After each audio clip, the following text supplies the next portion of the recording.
আসসালামু আলাইকুম। Ratna family blog. আমি ভিডিওটা রাত্রে থেকে একটু করে নিয়ে ক্লিপ নিয়ে জমিয়ে রেখেছিলাম ভিডিওটা শ্যুট করব, কিন্তু আজকে বিকেলে আমি ভিডিওটা ছাড়তে পারিনি। তাই মেয়ের বাবা মেয়েকে নিয়ে একটু বাইরে গিয়েছিল, সেখান থেকে আসার সময় মুরগি কিনে নিয়ে আসছি, সাথে ছেলেও ছিল। তো মেয়েকে বললাম তুমি মুরগিগুলো সুন্দর করে একটু সিনের ভিতরে রাখো। ও যে কত ঢং করতেছে আর নাটক করতেছে দেখেন, চায় চায় শুধু ও উটকাইতেছে, আর গন্ধ লাগার কত কিছু লাগে। তো সেখানে ও মুরগিগুলো সুন্দর করে ঢালতেছে, সাথে আমার ছেলেরাও দুষ্টামি করতেছে, দেখেন কত নাটক করতেছে। মানে ওর কত ঢং, ও খাইতে পারে কিন্তু কাজ করতে পারে না।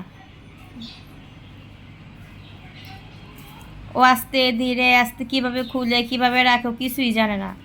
তারপর আমি সাথে যাই, ওর সাথে একটু ও হাসতে কত কত দেখেন না, কত হাসির অভাব নাই।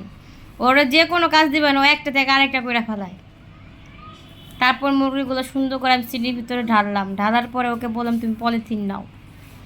ও পলিথিন ধরলো, আমি মুরগিগুলো সুন্দর করে গুছিয়ে রাখলাম। দেখেন না, খালি দাঁতগুলো দেখায় হাসিতে।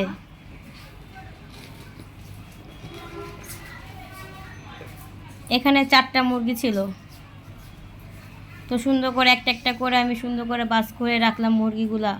কালকে ছিল মহরম, তাই মহরমের জন্য আনা হয়েছে। ঘরে একটু ভালো মন্দ রান্না করা হয় যে কোনো উৎসবে হইলেই, কারণ বর্তমানে যে বাজারের অবস্থা সবার ব্যবসা বাণিজ্য অনেক খারাপ। তাই মুরগিগুলো সুন্দর করে রান্না বান্না করবো, তাই একটু গুছায় টুছায় রাইখা সকালবেলা আমি চুলায় পরে চলে যাব। তারপর সব কিছু সুন্দর করে ফিনিশিং দিয়ে ফ্রিজে রাখার জন্য প্রস্তুত নিচ্ছি আমরা। দেখেন ওই পলিথিনটা ধরছে কীভাবে, ও ধরতেও পারে না।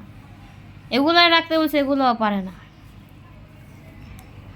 তারপরে ভিডিওটা যখন একটু অর্ধেক করে রাখছিলাম, মাঝখানে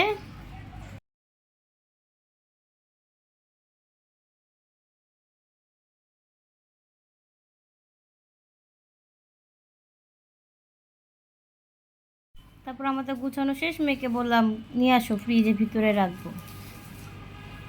গুছানোর পর আমার ছেলেটা দুষ্টামি করতেছে, বড় ছেলে ছোট ছেলে, মানে এত উড়াউড়ি পাশাপাশি করতেছে, সাথে মেয়েও দুষ্টামি করতেছে। দেখেন উঠতে চুপতে শুয়ে রয়েছে, হাসিতে গদ গদ,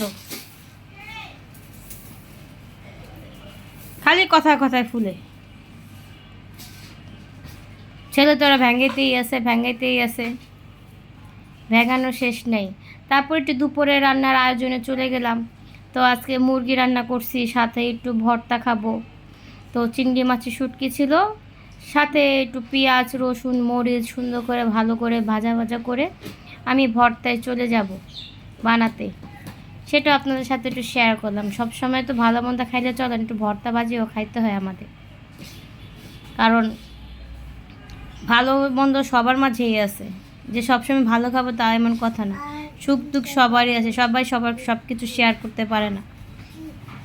তাই ভর্তাগুলো বানানোর জন্য আমি প্রস্তুত করে নিলাম। পাটাটা সুন্দর করে বিছিয়ে রেখেছিলাম, এখন পাটায় আমি ভর্তা বানাতে যাবো। কিন্তু পাটায় কাজ করতে গেলে আমি হাতে ব্যবহার করতে চামচ নিয়ে বসছি।